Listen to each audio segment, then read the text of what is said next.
इस मूवी में हम देखेंगे कैसे लगातार हो रहे ज्वालामुखी विस्फोटों ने दुनिया को तबाही के किनारे ला खड़ा किया और इंसानियत को बचाने का आखिरी रास्ता बना एक खतरनाक मिशन, ज्वालामुखी में न्यूक्लियर मिसाइल गिराना। लेकिन अगर ये मिशन फेल हुआ तो धरती हमेशा के लिए खत्म हो सकती है। तो फिल्म की शुरुआत होती है जो इन चैंग नाम के एक स्पेशल फोर्सेस के कैप्टन से, जो बॉम्ब को ढूंढकर उसे फटने से रोकने वाला सोल्जर है और अपनी आखिरी ड्यूटी पर था। कल से उसे छुट्टी मिलने वाली थी और वो अपनी प्रेग्नेंट बीवी के साथ आराम से समय बिताने का सपना देख रहा था। लेकिन आज अचानक उसे बुलाया जाता है। आखिरी दिन था, इसलिए उसने थोड़ी लापरवाही दिखाई और अपना काम एक नए लड़के को सौंप दिया।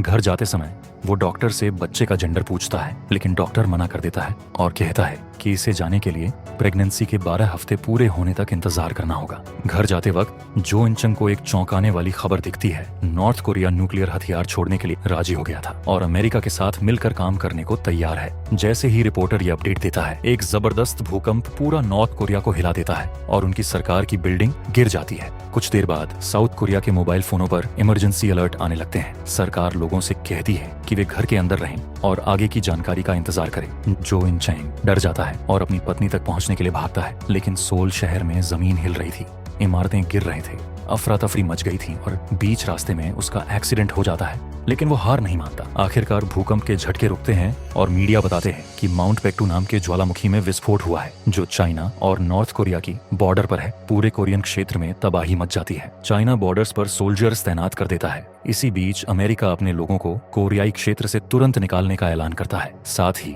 वो नॉर्थ कोरिया के न्यूक्लियर हथियारों को कब्जे में लेने की बात भी कहता है। अब साउथ कोरिया की सेक्रेटरी जोआन रॉबर्ट के ऑफिस जाती है। रॉबर्ट वही इंसान है जो ज्वालामुखियों का गहराई से अध्ययन करता है और ये अंदाजा लगा सकता है कि आने वाली तबाही कितनी बड़ी होगी और उसे कैसे रोका जा सकता है। रॉबर्ट पहले भी चेतावनी दे चुका था, लेकिन किसी ने उसकी बातों को गंभीरता से नहीं लिया। इस बार सेक्रेटरी उसे समझाने और मदद के लिए रिक्वेस्ट करने लगती है। तब जाकर रॉबर्ट मदद करने के लिए तैयार होता है और बताता है कि माउंट पेक्टू एक एक्टिव ज्वालामुखी है जिसमें 4 लावा चैम्बर हैं। पहला फट चुका है, बाकी 2 जल्द फटेंगे और आखिरी वाला पूरे कोरिया को मिटा देगा। इस खतरे को रोकने के लिए रॉबर्ट एक ऐसा प्लान तैयार करता है जिसे ज्वालामुखी विस्फोट को टाला जा सकता है। उसका कहना है कि नीचे वाले लावा चेंबर का दबाव कम करने के लिए पास की किसी खदान में जबरदस्त विस्फोट करना पड़ेगा। लेकिन ये ऑपरेशन बहुत खतरनाक होगा। इतना बड़ा धमाका करने के लिए न्यूक्लियर हथियारों का इस्तेमाल करना पड़ेगा। जब ये बात नेताओं तक पहुंचती है तो सब दंग रह जाते हैं। उन्हें डर है कि अगर जरा सी भी गलती हुई तो नुकसान बहुत बड़ा होगा। प्रेसिडेंट रॉबर्ट को एक प्राइवेट मीटिंग में बुलाता है ताकि खतरे और फायदे पर बात हो सके। रॉबर्ट बताता है कि इस मिशन के सफल होने की संभावना सिर्फ 3% है। प्रेसिडेंट समझ जाता है कि बस एक खतरनाक लेकिन कामयाब मिशन ही तबाही को रोक सकता है और दोनों देशों को बचा सकता है। लेकिन नॉर्थ कोरिया से संपर्क नहीं हो पा रहा था, इसलिए प्रेसिडेंट को एक मुश्किल और खतरनाक फैसला लेना पड़ता है। वो रॉबर्ट से कहता है कि किसी भी तरह इस मिशन की सफलता की संभावना बढ़ानी होगी और साथ ही एक स्पेशल टीम को दुश्मन देश में भेजने का आदेश देता है। इस मिशन के लिए जो इन चंग को भी चुना जाता है। उसे वादा किया जाता है कि उसकी प्रेग्नेंट पत्नी चो जी को सुरक्षित रखा जाएगा। जो इन चंग खतरा जानते हुए भी इस मिशन के लिए तैयार हो जाता है। पत्नी से विदा लेते हुए वो अपने बच्चे के जन्म से पहले लौटने का वादा करता है, लेकिन उसकी आंखों में छिपा डर पत्नी समझ जाती है। अगली सुबह सभी सोल्जर्स और अधिकारी एक सीक्रेट बेस में इकट्ठा होते हैं। ऑपरेशन शुरू होने से पहले प्लान समझाया जाता है। टीम को 2 हिस्सों में बांटा जाता है और उन्हें चुपचाप नॉर्थ कोरिया में घुसकर न्यूक्लियर हथियार ढूंढने हैं और उन्हें एक खास बॉम्ब में लगाना है जिसमें टाइमर लगा है, जो न तो रोका जा सकता है और न ही बंद किया जा सकता है। न्यूक्लियर हथियारों का सही लोकेशन सिर्फ एक डबल एजेंट ली जुन प्योंग को पता है, जो नॉर्थ कोरिया की सरकार में था लेकिन अब जेल में बंद है। उसके पास एक GPS डिवाइस है जिसकी मदद से उसका पता लगाया जा सकता है।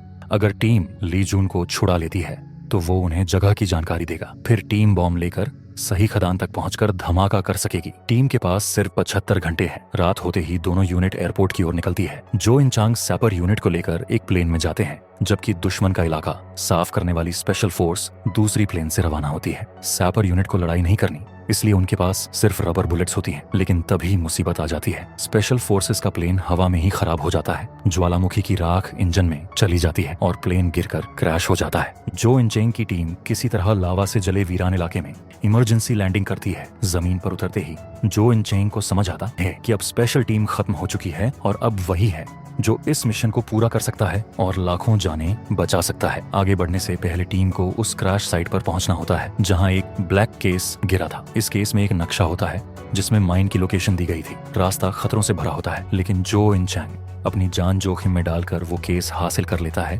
और धमाके से पहले वहां से निकल जाता है। इधर रॉबर्ट मिशन को सफल बनाने के नए तरीके ढूंढ रहा होता है और चो जी अपने बच्चे को बचाने के लिए सोल शहर छोड़ने की कोशिश करती है। दूसरी ओर जो इंचेंग की टीम उस जेल की तरफ बढ़ रही होती है जहां ली जून को बंदी बनाया गया है। जो इंचेंग को धीरे धीरे एहसास होने लगता है कि उनकी टीम इस खतरनाक मिशन के लिए तैयार नहीं है। उनके साथ के सैपर्स ने न कभी बंदूक चलाई थी और न ही दुश्मन से लड़ने का अनुभव था। उन्हें जेल पहुंचने पर पता चलता है कि विस्फोट से जेल तबाह हो चुकी थी, गार्ड मारे गए और ज्यादातर कैदी भाग चुके थे, लेकिन ली जून का जीपीएस सिग्नल अब भी एक जगह स्थिर था। टीम उसे ढूंढते हुए जेल के नीचे बने सुरंगों में जाती है और आखिरकार ली जून प्योंग को ढूंढ निकालती है।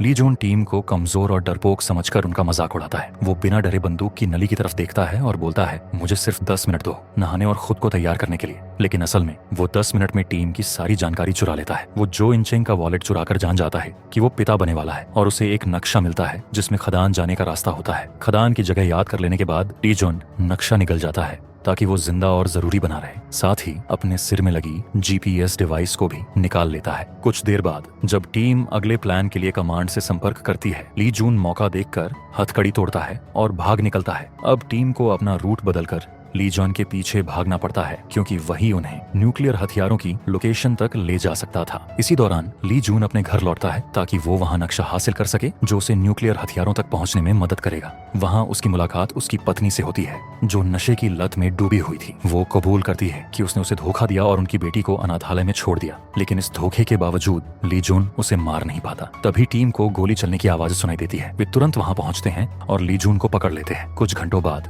टीम उस इमारत तक पहुंचती है जहां न्यूक्लियर हथियार रखे हैं। जो इंचांग प्लान बनाने की कोशिश करता है, लेकिन वो प्लान बनाने में कमजोर होता है। तब ली जून सुझाव देता है, जेनरेटर बंद करो और नाइट विजन गॉगल्स से अंधेरे में हमला करो। टीम को 2 हिस्सों में बांटकर मिशन शुरू किया जाता है। जैसे ही वो बिल्डिंग में घुसते हैं, उन पर दुश्मनों की तरफ से फायरिंग शुरू हो जाती है। जेनरेटर बंद करना किसी को नहीं आता था, इसलिए मजबूरी में एक ग्रेनेड फेंका गया और धमाके से बिजली सिर्फ बेसमेंट के एक हिस्से में बंद हुई, जिससे कुछ दुश्मनों को जल्दी खत्म किया जा सका। थोड़ी ही देर में ली जॉन और जो इंचन चारों तरफ से दर्जन भर नॉर्थ कोरियन सोल्जर्स से घिर जाते हैं। अपनी बुरी किस्मत मानते हुए ली जॉन एक सैपर पर रबर की गोली चलाता है और ऐसा दिखाता है जैसे उसने उसे मार दिया हो। जैसे ही दुश्मन पास आने लगते हैं, ली जॉन एक गन उठा लेता है और सभी सोल्जर्स को मार गिराता है। फिर टीम को बंकर तक ले जाता है जहां 6 बड़े न्यूक्लियर मिसाइल रखे होते हैं। टीम ली जॉन को एक लोहे के खंभे से बांध देती है और वॉरहेड्स को निकालकर उन्हें एक स्पेशल बॉम्ब में फिट करना शुरू कर देती है। लेकिन वक्त बहुत कम था, अब सिर्फ 49 घंटे बचे थे। तभी एक और भूकंप आता है। ली जून भागने की कोशिश करता है, लेकिन उसे वापस लौटना पड़ता है। असल में वो ट्रिपल एजेंट है। वो चाइनीज माफिया के लिए काम करता है और उसे न केवल वॉरहेड्स चाहिए बल्कि जो इंचांग को भी पकड़कर ले जाना है, क्योंकि वही उन्हें एक्टिवेट कर सकता है। इस वजह से ली जून सैपर टीम की जान बचाता है और उन्हें गिरते हुए बंकर से बाहर निकालने में मदद करता है। दूसरी तरफ चोजी एक ब्रिज पर होती है। तभी ज्वालामुखी का दूसरा विस्फोट होता है। ब्रिज और डैम टूट जाते हैं और शहर में सुनामी आ जाती है। चोजी पानी में बह जाती है, लेकिन किसी तरह बच जाती है। इस बीच रॉबर्ट को पता चलता है कि ज्वालामुखी का अगला विस्फोट अब सिर्फ 22 घंटे में होगा, न कि 2 दिन में जैसा पहले सोचा गया था। और वो खदान जो चुनी गई थी सही नहीं है। सही जगह 7वीं खदान है, लेकिन अब तक कमांड का जो इन चेंग और उसकी टीम से संपर्क टूट चुका होता है। टीम रास्ता बदल ही रही होती है कि उन पर अचानक हमला होता है। ज्यादातर सैपर घायल या मारे जाते हैं। दुश्मन हीट ट्रैकिंग हथियारों का इस्तेमाल कर रहे थे। ली जून को समझ आता है कि ये नॉर्थ कोरियन सोल्जर्स नहीं है। जो इन चैंग एक बड़ा रिस्क लेते हुए एक ट्रक जिसमें से गैस लीक हो रही होती है उसे उड़ा देता है ताकि अफरा तफरी मच जाए, लेकिन वो एक बड़ी गलती कर बैठता है। उसने ली जून पर भरोसा कर लिया। इसी मौके का फायदा उठाकर ली जून न्यूक्लियर वॉरहेड्स चुरा लेता है और जो इन चांग को धोखा देकर उसकी टीम को छोड़कर भाग जाता है। भागने से पहले उन्हें पता चलता है न कि हमलावर अमेरिकन सोल्जर्स थे,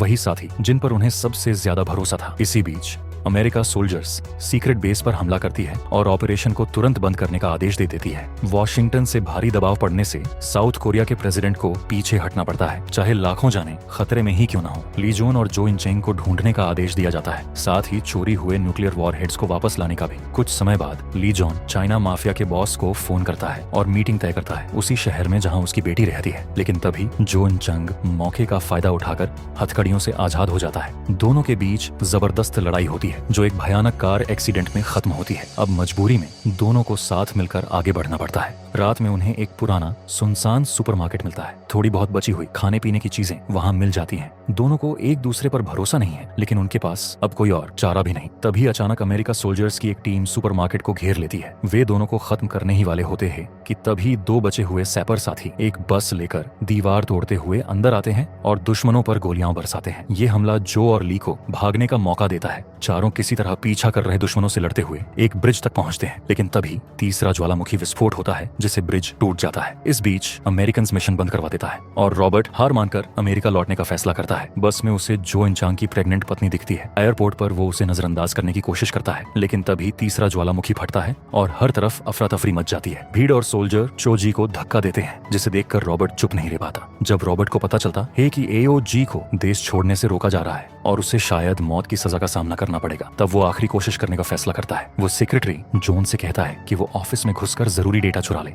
अमेरिकन सोल्जर्स उसे देख लेते हैं, लेकिन जब वे उसे पकड़ने की कोशिश करते हैं तो प्रेसिडेंट की सुरक्षा में होने के कारण वे कुछ नहीं कर पाते। रॉबर्ट डेटा देखकर हैरान रह जाता है। अब चौथा विस्फोट और भी जल्दी होने वाला है। वहीं जो इंचांग थक चुका था, उसे अब शक भी हो रहा था कि मिशन नाकाम होगा। वो बॉम्ब ली को सौंपने का सोचता है, लेकिन ली जो जानता है कि जो इंचांग अब बाप बने वाला है, उसे नक्शा देकर चला जाता है अपनी बेटी को ढूंढने। ली जून अपनी बेटी को शहर में ढूंढ लेता है, लेकिन वो उसे पहचानती नहीं। तभी चाइनीज माफिया वहाँ पहुँचती है। जब ली कहता है कि उसके पास वॉर हेड्स नहीं है, तो वे उसे गोली मार देते हैं। उसी समय अमेरिका सोल्जर्स पहुँचते हैं और माफिया पर गोलीबारी शुरू कर देते हैं। इधर रॉबर्ट आखिरकार जो इंचैंग से संपर्क करने में कामयाब हो जाता है। रॉबर्ट उसे बताता है कि उनके पास अब बहुत कम समय बचा है और सही खदान कौन सी है उसका नंबर देता है। लेकिन एक समस्या हो गई थी, जो के पास सिर्फ अधूरा नक्शा था। अब उसे सही लोकेशन जाने के लिए उसी शहर जाना पड़ता है जहाँ ली जून है। शहर पहुँचते ही वो खुद को एक जबरदस्त गोलीबारी के बीच पाता है। एक तरफ अमेरिका सोल्जर्स, दूसरी तरफ चाइनीज माफिया। तभी जो इंचांग सबका ध्यान खींचता है। वो अपनी गाड़ी की डिक्की की तरफ इशारा करते हुए चिल्लाता है कि इसमें न्यूक्लियर बम है और कहता है कि जो चाहे बम ले जाए, लेकिन एक शर्त है, बम का काउंटडाउन शुरू हो चुका है और अब रोका नहीं जा सकता। जैसे ही जमीन हिलने लगती है और ज्वालामुखी की तबाही शुरू होती है, दोनों पक्ष पीछे हटने लगते हैं। जो इंचंग ली जून उसकी बेटी और दो घायल साथियों को ऑर्डर देता है कि वे जल्दी भाग जाएं और अपनी जान बचाए। वो खुद अकेले खदान में जाएगा और ब्लास्ट करेगा, लेकिन ली जून उसके साथ जाने का फैसला करता है क्योंकि रास्ता सिर्फ उसी को पता है। अपनी बेटी को 2 हेयरपिन देकर आखिरी बार गले लगाकर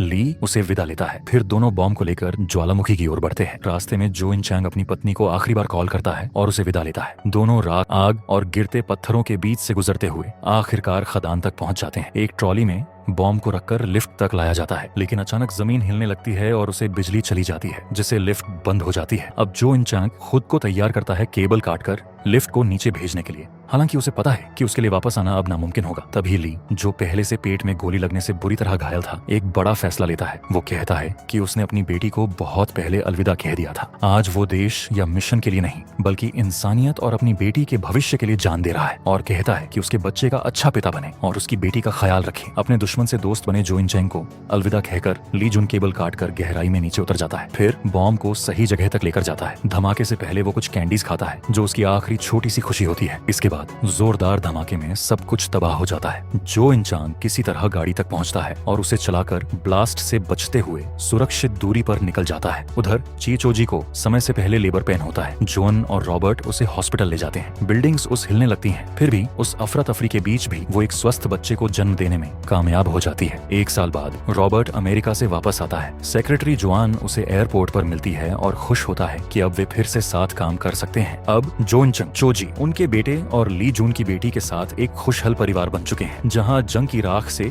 एक नई जिंदगी शुरू होती है। इसी के साथ ये मूवी यही खत्म होती है। आप कमेंट करके बताइए आपको ये मूवी कैसी लगी। इसी तरह एक बेहतरीन एक्सप्लेनेशन के लिए चैनल को सब्सक्राइब और एक लाइक जरूर करें।